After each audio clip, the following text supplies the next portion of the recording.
بسم الله الرحمن الرحيم. الحمد لله والصلاة والسلام على رسول الله وعلى آله وصحبه ومن والاه، أما بعد. رب اشرح لي صدري ويسر لي أمري واحلل عقدة من لساني يفقهوا قولي. اللهم علمنا ما ينفعنا وزدنا علما وانفعنا بما علمتنا يا حي يا قيوم. طيب، أحبابي في الله، درسنا اليوم إن شاء الله سيكون شروط الصيام.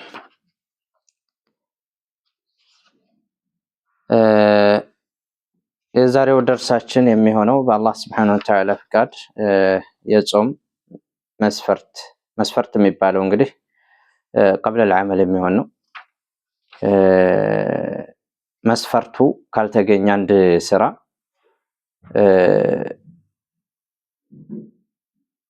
ትክክለኛ ሆኖ ሊገኝ አይችልም ማለት ነው። መሰለን አንድ ሰው ውዱእ የሌለው ሰው ካለ ውዱእ ሶላቱን ውዱእ ሽሩጥ መስፈርት ነው ለሶላት። ስለዚህ ካለ ውዱእ ሶላቱን ቢሰግድ ሁሉን ነገር አሟልቶ ሩኩዕን ስጁዱን አሟልቶ ሁሉን ነገር ተቀባይነት የለውም ማለት ነው። ምክንያቱም መስፈርቱ ስለታጣ ማለት ነው። طيب እና ጾምም ቢሆን እንደዚሁ ነው። ጾምም ቢሆን በአንድ ሰው ላይ ግዴታ ሊሆንበት ዘንዳ ያ መስፈርቱ ማለት መቻል አለበት ማለት ነው። የመጀመሪያው መስፈርት አልኢስላም፣ አንድ ሰው ሙስሊም መሆን ነው። ካፊር የሆነ ሰው ቢጾም ተቀባይነት የለውም ማለት ነው እና ይሄንን ተመልክተናል። ሁለተኛው መስፈርት አልብሉግ፣ አቅመ አዳም መድረስ። አቅመ አዳም መድረስ አንድ ሰው ጾም ግዴታ ሊሆንበት ዘንዳ አቅመ አዳም መድረስ አለበት። ነገር ግን ሙመይዝ የሆነ ህፃን ልጅ ያኒ ሲን ተምይዝ የሆነ ልጅ ጉዳቻ የማይመጣበት ከሆነ በጾም መታዘዝ አለበት። ለምን ሊተረባ ለهذا ያኒ በዛ ላይ ለምዶት እንዲያድግ ማለት ነው። ዒባዳውን ለምዶት እንዲያድግ ኋላ ትልቅ ሲሆን አይከብደውም ማለት ነው። استحبابا ነው ወለይሰ ውጁበን ማለት ነው።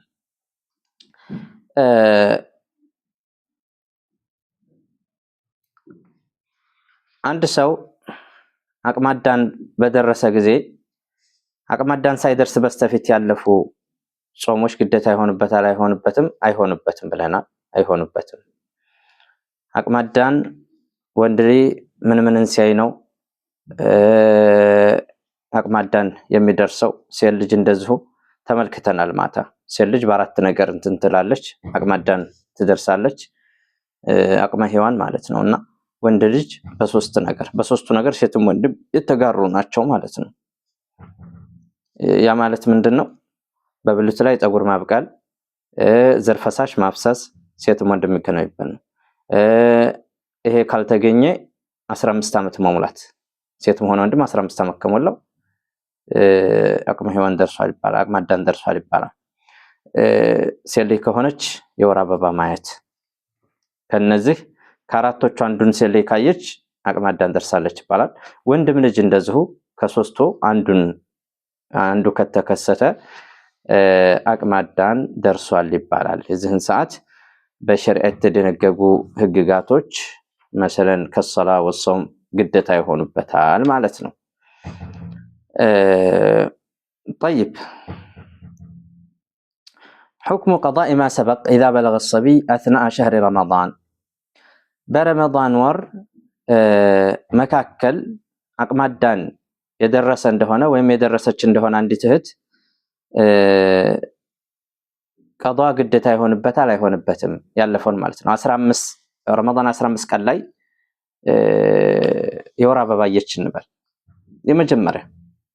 ስለዚህ ያለፉት 15 ቀናቶች ቀዷ ማውጣት አለባት ይባላል አይባልም? ስለዚህ የሚናገር አንድ ወንድ ልጅ ረመዳን 15 ላይ ወይም 10 ላይ ባሊግ ሆነ ያኒ አቅመ አዳም ደረሰ፣ የዚህን ሰዓት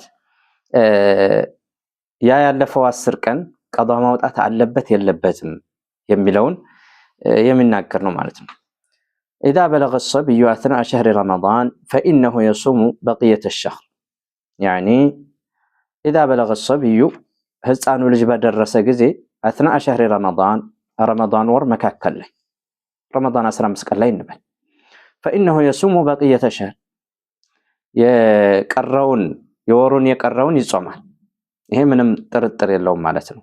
ከ15 ቀን በኋላ ያለውን አቅመ አዳም ከደረሰ በኋላ ወይም ከደረሰች በኋላ ያለውን ጾም ግዴታ ነው ይጾማል። ለምን ተካሊፍ ስለደረሰ ማለት ነው። አቅመ አዳም ስለደረሰ።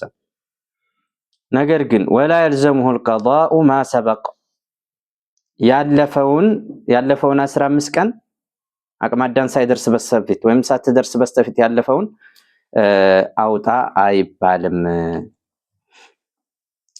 አይባልም ቀዷ አለብህ አይባልም ቀዷ አውጣ አይባልም ነው።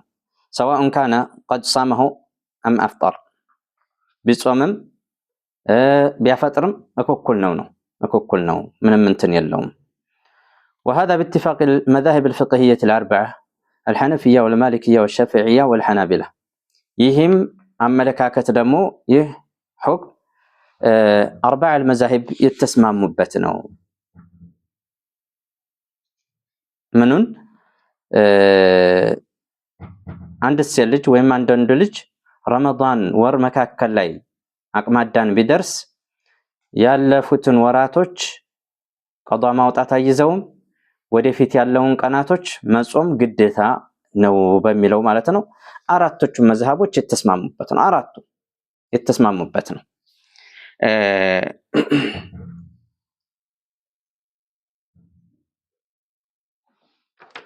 حنفي أبو حنيفة إمام እንደዚሁም ማሊክያዎች ኢማሙ ማሊክ ኢማሙ ሻፊዒ እንደዚሁም ኢማሙ አህመድ እነርሱ የተስማሙበት ነው ማለት ነው።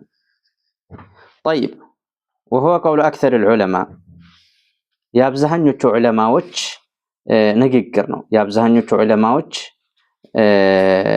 ንግግር ነው ይህ ማለት ነው። وحكي فيه الإجماع በዚህ ጋር ላይ በዚህ አሁን ባነሳነው ሁክም ላይ ኢጅማዕ ተዘግቦበታል። وذلك للآتي أنه لا يوجه إليه الأمر بالصوم حين ذاك ለምን ነው እርሱም ስለሆነ ነው። አቅመ አዳም ሳትደርስ ወይም ሳይደርስ በስተፊት ጾም ተብሎ ወደሱ ተውጂህ ስለማይደረግ يعني ግዴታ ስላልሆነበት لأنه ليس من أهل وجوب الصوم يعني የጾም ግዴታ የሆነባቸው ሰዎች ባልተቤት አይደለም። وعليه فلا يلزمه قضاؤه በርሱ ላይ ቀዷ ማውጣት የለበትም ነው። በርሱ ላይ ቀዷ ማውጣት የለበትም። ሁለተኛ እንደዚሁ أنه زمن مضى في حال صبيانه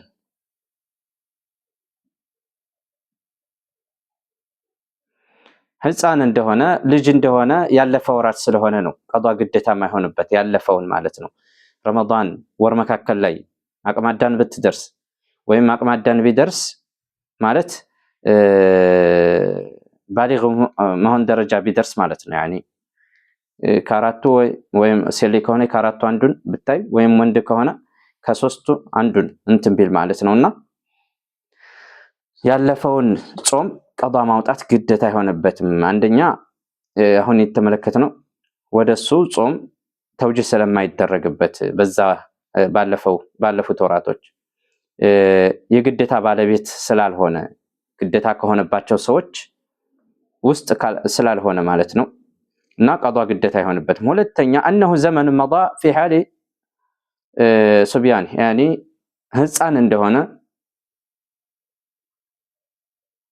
ህፃን እንደሆነ ያለፈ ጊዜ ስለሆነ ስለዚህ ቀዷ የለበትም።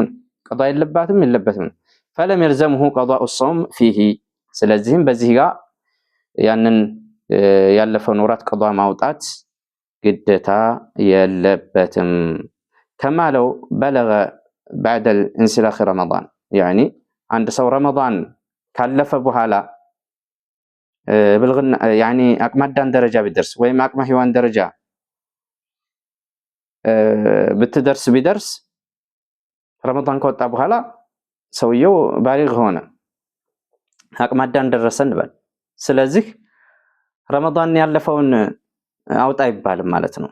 ስለዚህ ረመዳን መካከል ረመዳን 20 ላይም ሆነ ረመዳን 15 ቀንም ላይ ሆነ 10ም ላይ ሆነ ያለፉትን ቀናቶች አውጣ ይባልም። ወደፊት ያለውን ግን አቅመ አዳም ስለደረሰ ወይም ስለደረሰች ግዴታ ይሆናል።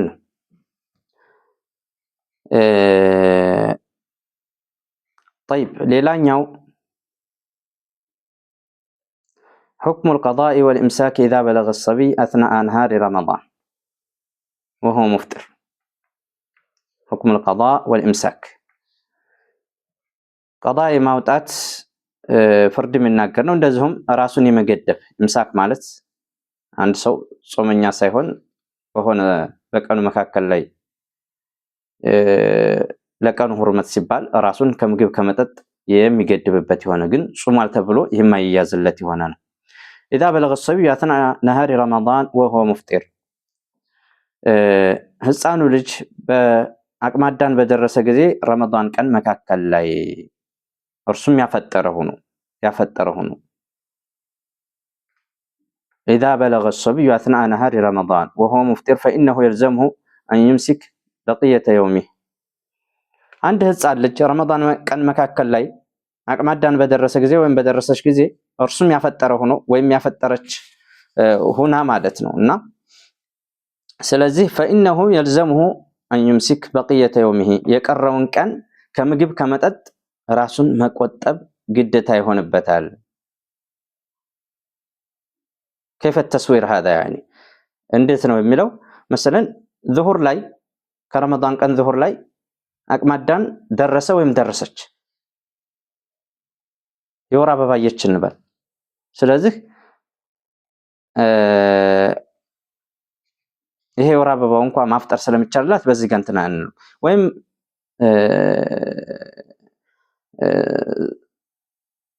ምንድነው ፀጉር ማብቀል የብልት ፀጉር ማብቀል ወይም ደግሞ ዘርፈሳሽ ማፍሰስ የሆነ ሰው ረመዳን ከቀኑ መካከል ላይ ዘርፈሳሽ አፈሰሰ እንበል የመጀመሪያ ወይም ፀጉር አበቀለ እንበል የዚህን ሰዓት አቅመ አዳም ደርሷል።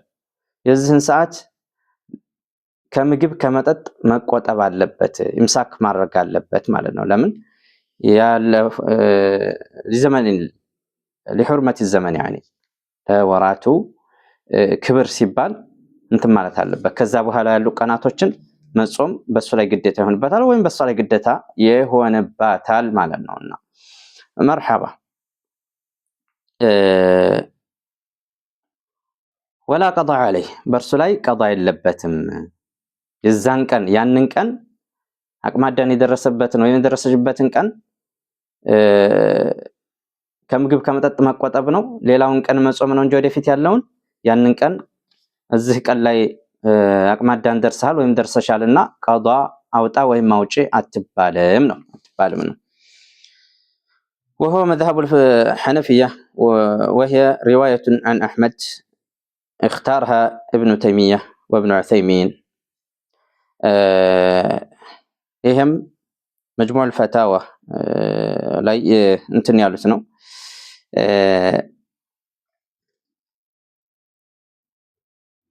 የሐነፊያዎች መዝሃብ ነው የአቡ ሐኒፋ መዝሃብ ነው። وهي رواية عن أحمد እንደዚሁም በሌላ ዘገባ ከአህመድም የተያዘ ነው ማለት ነው። ሁለት ቀውል አላቸው ማለት ነው። ሪዋየቱን አን አህመድ ከተባለ ሁለት ቀውል አላቸው። አንድ ቀውል ቀዷ ያዋጣል የሚል ቀውል አላቸው። ግን አለ ሰሒህ ቀውል الثاني ቀዷ አያዋጣም። ምን ረመዳን ወር ረመዳን ከረመዳን ቀን መካከል ላይ አቅመ አዳም የደረሰ ወይም የደረሰች ሴት ልጅ ማለት ነው ያኔ የቀረውን ኢምሳክ ማድረግ አለበት ወይም አለባት እንጂ እንትን ማውጣት ቀዷ ማውጣት የለበትም በሚለው ማለት ነው። ኢብኑ ተይሚያ ይህንን መርጠውታል። ወኢብኑ ዑሰይሚንም ይህንን ሁክም መርጠውታል። وذلك لأنه صار من أهل الوجوب حين بلوغه يعني ራሱን ከምግብ ከመጠጥ መቆጠብ አለበት የተባለው ለምን ነው? የግዴታ ባለቤት ስለሆነ ነው። አቅመ አዳም በደረሰ ጊዜ ማለት ነው። فيلزمه الامساك تشبها بالصائمين ከጾመኞች ጋር ለመመሳሰል እርሱ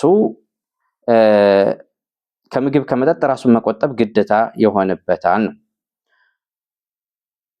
وقضاء لحق الوقت እንደዚሁም ለጊዜው ክብር ሲባል ማለት ነው።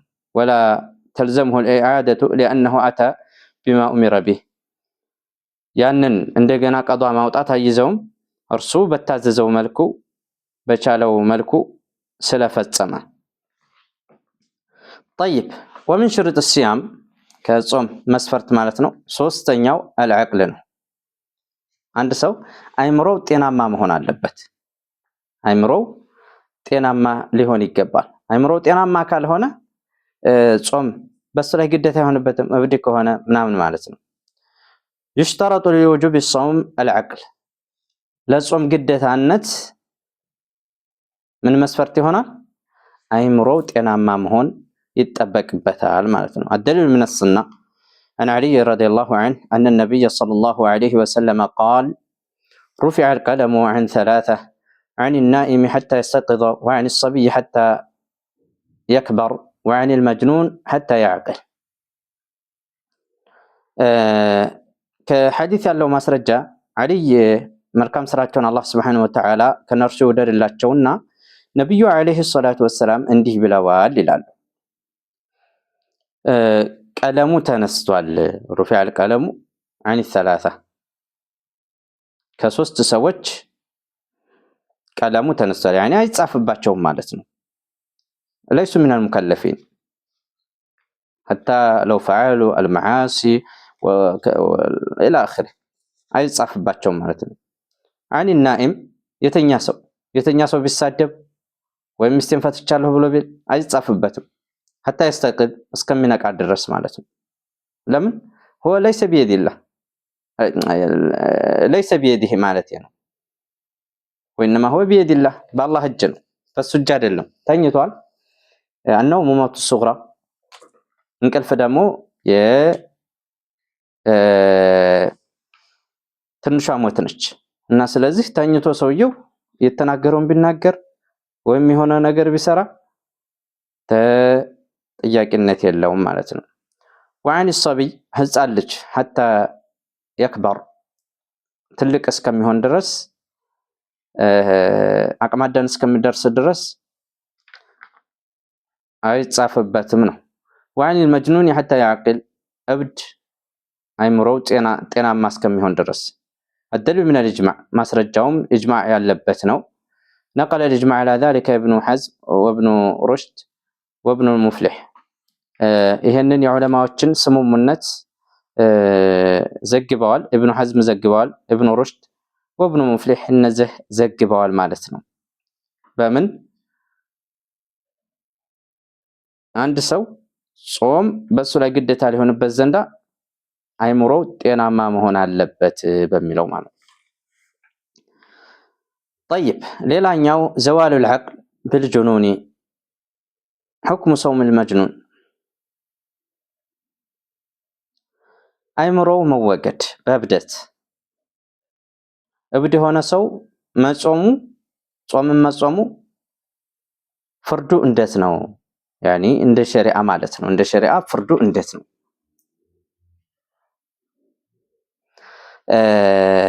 لا يجب الصوم على المجنون ولا يصح منه እብድ የሆነ ሰው ቢጾም በሱ ላይ ያኒ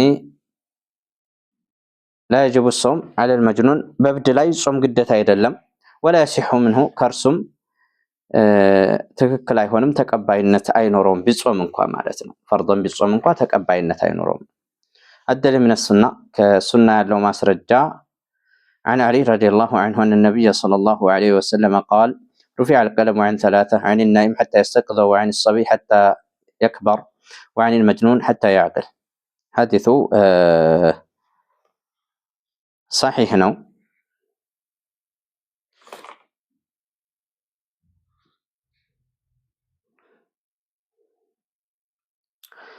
እና ምን አሉ? ቅድም ያመጣነው ሐዲስ ነው፣ የአልይ ሐዲስ ነው። ከሶስት ሰዎች ቀለሙ ተነስቷል። የተኛ ሰው እስከሚነቃ ድረስ፣ ህፃን የሆነ ልጅ አቅመ አዳም እስከሚደርስ ድረስ፣ ትልቅ እስከሚሆን ድረስ ማለት ነው። እብድ እንደዚሁ አይምሮው ጤናማ እስከሚሆን ድረስ። الدليل من الإجماع ማስረጃውም ስምምነት ያለው ነቀለ الإجماع على ذلك النووي وابن تيمية ኢማሙ ነወዊና ኢብኑ ተይሚያ ኢጅማዕን የዑለማዎችን ስምምነት ዘግበዋል።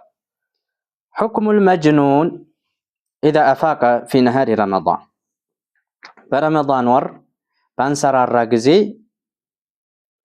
እብድ የሆነ ሰው በረመዳን ወር ያኒ ባንሰራራ ጊዜ ፍርዱ እንደስ ነው፣ ሁክሙ እንደስ ነው የሚል ነው። እብድ ነበረ፣ በረመዳን ወር አንሰራራ ማለት አይምሮ ጤናማ ሆነ። የዚህን ሰዓት ሁክሙ ምንድን ነው? طيب إذا أفاق المجنون أثناء نهار رمضان لزمه أن يمسك بقية اليوم يعني እብድ የሆነ ሰው ባንሰራራ ጊዜ አይምሮ ጤናማ በሆነ ጊዜ በረመዳን መካከል ለዚመሁ أن يمسك بقية اليوم የቀረውን ቀን ራሱን ከምግብ ከመጠጥ መቆጠብ ግዴታ ነው፣ በርሱ ላይ ግዴታ ነው። ፋሂም ግዴታ ነው። طيب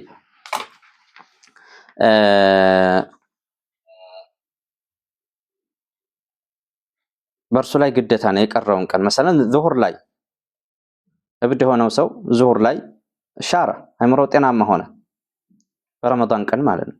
ስለዚህ መጀመሪያም ግዴታ አልሆነብህምና ብላ ጠጣ እስከ ማታ ድረስ አይባልም። ራሱን ከምግብ ከመጠጥ መቆጠብ አለበት ማለት ነው፣ ግዴታ ነው። وهو قول الحنفية ورواية عن أحمد واختاره ابن تيمية وابن عثيمين أبو حنيفة የሐነፊያዎች ንግግር ነው ይህ ማለት ነው።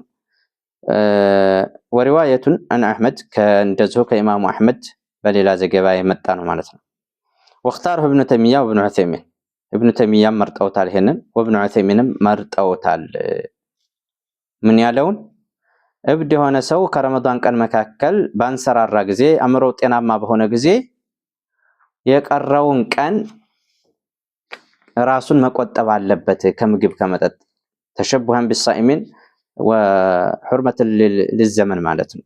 በጾሞቹ ከጾመኞቹ ጋር በመመሳሰሉ كذلك لحرمة الزمن يعني ግዴታ ነው በሱ ላይ እና የሚመጡ ቀናቶችን ይጾማል ማለት ነው። وذلك لأنه صار من أهل الوجوب حين إفاقته يعني እርሱም የግዴታ ባለቤት ስለሆነ ነው ባንሰራራ ጊዜ ማለት ነው። يعني አይምሮ ጤናማ በሆነ ጊዜ ግዴታ ባለቤት ስለሆነ ነው ማለት ነው።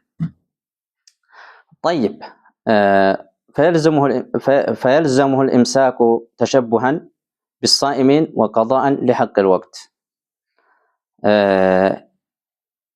እርሱ ራሱን መገደብ ግዴታ ይሆንበታል ከጾመኞች ጋር በመመሳሰል وقضاء لحق الوقت የጊዜውንም ሐቅ ቀዷ በማውጣት ማለት ነው። የጊዜውን ሐቅ يعني لحرمة الزمن ማለት ነው። الدليل من السنة كحديث ያለው ማስረጃ عن علي رضي الله عنه أن النبي صلى الله عليه وسلم قال رفع القلم عن ثلاثة عن النائم حتى يستيقظ وعن الصبي حتى يكبر وعن المجنون حتى يعقل ማስረጃውም ነብዩ አለይሂ ሰላቱ ሰላም ያሉት ነው። ለነዚህ ለሶስቶቹ የተኛ ሰው መስፈርት ያደረጉ ምንድነው? እስከሚነቃ ድረስ፣ ህፃን ልጅ አቅመ አዳም እስከሚደርስ ድረስ፣ ትልቅ እስከሚሆን ድረስ ማለት ነው። እብድ የሆነ ሰው ደግሞ ሐታ ያዕቅል ነው ያሉት፣ እስከሚያንሰራራ ድረስ ቀለሙ ተነስቷል አይጻፍባቸውም ብለው እንትን ያሉት ማለት ነው። ስለዚህ ይሄ ሰው አይምሮ ወደሱ ተመልሷል።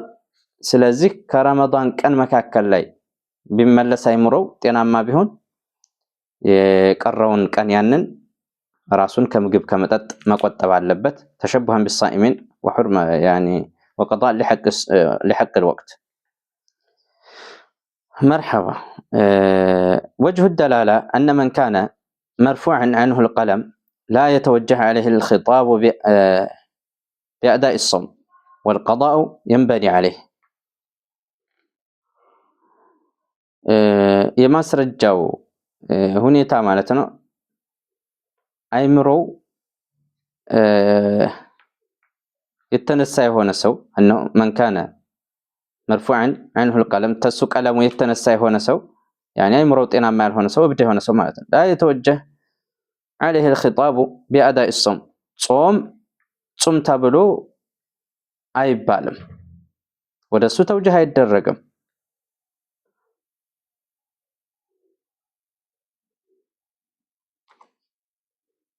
ولا القضاء ينبني عليه እንደዚሁም قضاء በሱ ላይ አይገነባበትም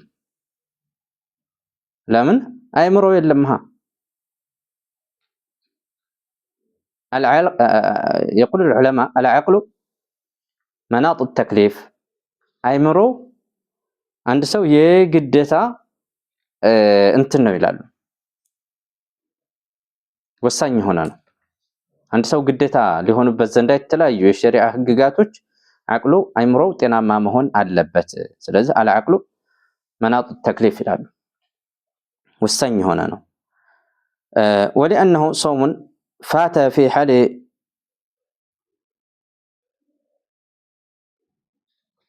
نعم ولانه صوم فات في حال سقط فيه التكليف لنقص ይህ ጾም ስለሆነ ነው فات في حال በሆነ ሁኔታ ያለፈ ስለሆነ ነው فيه التكليف لنقص يعني ግዴታ የሚሆንበት ነገር ጎዶሎ ስለሆነ ነው ከዛ ውስጥ ጎዶሎ የሆነው ምንድነው አይምሮ ማለት ነው ወይም ህፃን ልጅ ነው ወይም ደግሞ ተኝቷል እና ስለዚህ ይሄ እብድ የሆነው ሰው ليس له مناط التكليف يعني ግዴታ የሚሆንበት ነገር የለም እሱ لانه مجنون እብድ ስለሆነ ማለት ነው فلم يجب በርሱ ላይ ግዴታ አይሆንበትም كما لو فات في حال الصغر يعني ህፃን በሆነበት ሰዓት ልክ እንዳለፈው ነው የሚቆጠረው يعني አሁን ህፃን የሆነ ልጅ ብዙ ረመዳኖችን ቢያሳልፍ አይ አቅማዳን ሲደርስ አይ ብዙ ረመዳኖችን አሳልፈሃልና ጾም አይባልም ነው ልክ እብድም የሆነ ሰው እንደዛ ነው መናጡ ተክሊፍ ስለሌለበት ማለት ነው ቀለሙ እሱ ስለተነሳ ከህፃን ልጅና ከዛ ከተኛው ሰው ነው የሚመደበው ማለት ነው ልክ እንደ ህፃን ልጅ ነው የሚመደበው እርሱ حكم صوم من نوى الصوم بليل ثم أصيب بالجنون ولم يفق إلا بعد غروب الشمس ይህ ደግሞ حكم الصوم የጾምን ፍርድ የሚናገር ነው من نوى الصوم بليل በሌሊት ጾምን ነይቷል ثم أصيب بالجنون ከዛም ደግሞ እብደት አገኘ ሌሊት مثلا ሌሊት ንያ አድርገሃል ወይ ማድረገሻ ስለዚህ ጧት ላይ ወይም ዙሁር ላይ ثم أصيب بالجنون والعياذ بالله እብድ ሆነ አበደ ولم يفق إلا بعد غروب الشمس ፀሐይ ተጠለመች በኋላ እንጂ ከዛ ከብደቱ አልተመለሰም ወደ ራሱ ይሄ እንዴት ነው መሆን ያለበት ሁክሙ እንዴት ነው ጾሙ ትክክል ነው አይደለም طيب من نوى الصوم بليل ثم أصيب بالجنون ولم يفق إلا بعد غروب الشمس فإن صومه لا يصح فاهمين ጾምን ከሌሊቱ ክፍል የነየተ የሆነ ሰው ከዛም በእብደት የተነካ የሆነ ሰው እብድ የሆነ ሰው ማለት ነው ولم يفق إلا بعد غروب الشمس ፀሐይ ተጠለመ በኋላ እንጂ አላንሰራራ ከእብደቱ አላንሰራራ ፀሐይ እስከሚገባ ድረስ ፀሐይ ከጠለመ በኋላ ከገባች በኋላ يعني ወደ አይምሮው ተመለሰ ወይም ተመለሰች ስለዚህ ምን መሆን አለበት ጾሙ فإن صومه لا يصح ጾሙ ትክክል አይደለም فإن صومه لا يصح. وقد ذهب إلى ذلك جمهور أهل العلم المالكية والشافعية والحنابلة. بزه حكم لاي جمهور العلماء هدوال بزهله مالكياوች ሻፊዕያዎች ሐናቢላዎች ይሄንን حكم አጽድቀውታል ማለት ነው። الدليل عن علي رضي الله عنه أن النبي صلى الله عليه وسلم رفع القلم عن ثلاثة وذكر منهم المجنون حتى يفيق. እና ማስረጃውም ከዓሊይ መልካም ስራውን ከርሱ አላህ ይወደድለትና ነብዩ አለይሂ ሰላቱ ሰላም እንዲህ ብለዋል፣ ቀለሙ ተነስቷል ከሶስት ሰዎች ከነዛ ውስጥ የዋሳው ምንድነው? እብድ ነው እስከሚያንሰራራ ድረስ ወደ ራሱ እስከሚመለስ ድረስ። ስለዚህ ይህ ሰው ከሌሊቱ ክፍል ጾም ነይቶ ነበር፣ ጤና ነበር። ከዛ አበደ ከቀኑ ክፍል ወልያዱ ቢላህ ማ አፈቅ ኢላ بعد غروب الشمس ፀሐይቱ ከጠለመች በኋላ እንጂ ወደ ራሱ አልተመለሰም። ስለዚህ ጾሙ ትክክል አይደለም ነው። طيب ጾሙ ተቀባይነት የለውም አላህ Subhanahu Wa Ta'ala ዘንዳ ነው። حكم قضاء من كان صائما فأصابه الجنون. ይሄ ደግሞ ሁለተኛው ተስውር ምንድነው? ያኒ ሁኔታው እንዴት ነው? ከይፍያ የሁለተኛው ከይፍያ አንድ ሰው حكم القضاء من كان صائما فأصابه الجنون ቀዷ ስለማውጣት የሚናገር ነው። ጾመኛ የነበረ የሆነ ሰው فأصابه الجنون እብደት አገኘ። ይሄ አሁን ቅድም ያልነው ማለት ነው።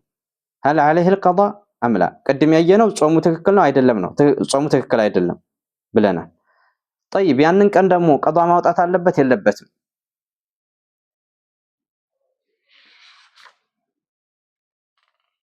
من كان صائما فأصابه الجنون فلا قضاء عليه وهو قول الحنفية والحنابلة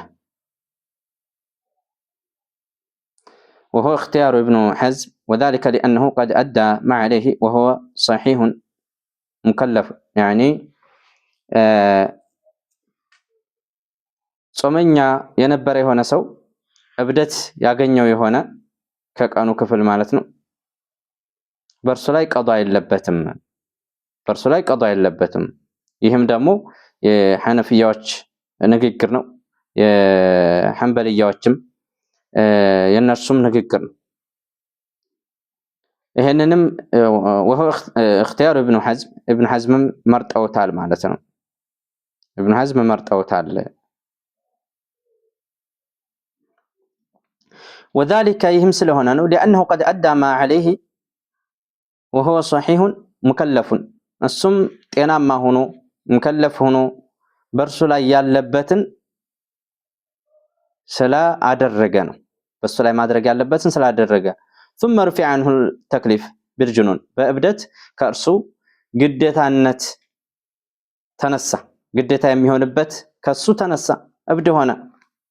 ከሌሊቱ ክፍል ነይቶ ነበረ ለጾም አበደ። ድንገት ሙሉ ቀን ሳያንሰራራ ሌሊት ላይ በመነገው ሌሊት ላይ አንሰራራ። ስለዚህ ቀዷ የለበትም እሱ የቻለውን መጠን ስላደረገ ማለት ነው። فلا يطالب بقضاء ما لم يكن مكلفا به ቀዷው ተብሎ አይያዝም በርሱ ላይ ግዴታ ያልሆነበትን ነገር ነው። ሌላኛው العته. أولا تعرف العته في بعضكم يكون ممكن أول مرة تسمعون هذا. العته عته بلو مالت ما هو العته؟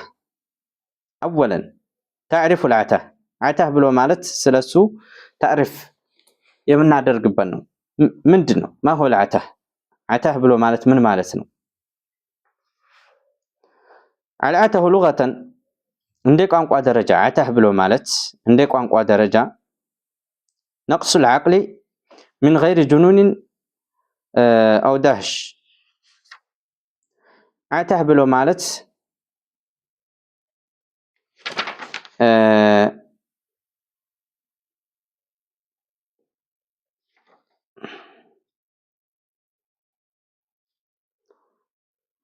እንቀጥል ወላ እዚህ ጋር እናቁመው። ግማሽ ሰዓት እየሆነ ነው።